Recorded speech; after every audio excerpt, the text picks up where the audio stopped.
to welcome you if you're new to the channel. I'm Danny with Escape Powersports, and today I want to share with you all the simple procedure to erase the change engine oil or change fuel filter notification you'll see pop up on the dash of your Silverado.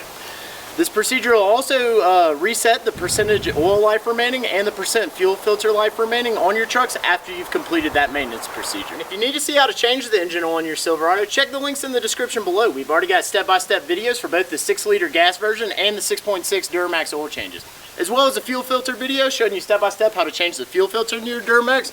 But resetting the lights really ain't nothing but a quick and easy one-beer job, so let's get right into it. I'll bring the keys right back. So for these fancy high country models with all the buttons on the steering wheel, you simply scroll to the engine oil life remaining and hold the check mark button for several seconds to reset it. Boom!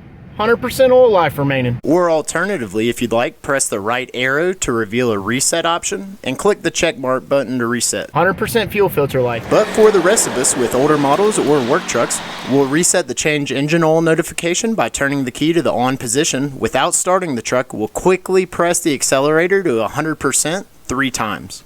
And to reset the change fuel filter notification, we'll also turn the key on, but this time without starting the truck, we'll press the brake and the accelerator simultaneously to 100% and hold them down for about 10 seconds. So I really hope you found some of this information on the reset procedures for your Silverado helpful. And if you did find it helpful, do me a quick favor and give this video a thumbs up. So that was beer number 138 on my way to finishing the Escape Powersports 1000 Beer Challenge, where I'm trying to put out 1,000 beers worth of step-by-step high-quality how-to video content. So I'd like to encourage you to subscribe so you don't miss any of the rest of the maintenance or upgrade videos we'll be doing to these Silverados over the course of those 1,000 beers. I'm Danny with Escape Powersports. I really want to thank you all for watching.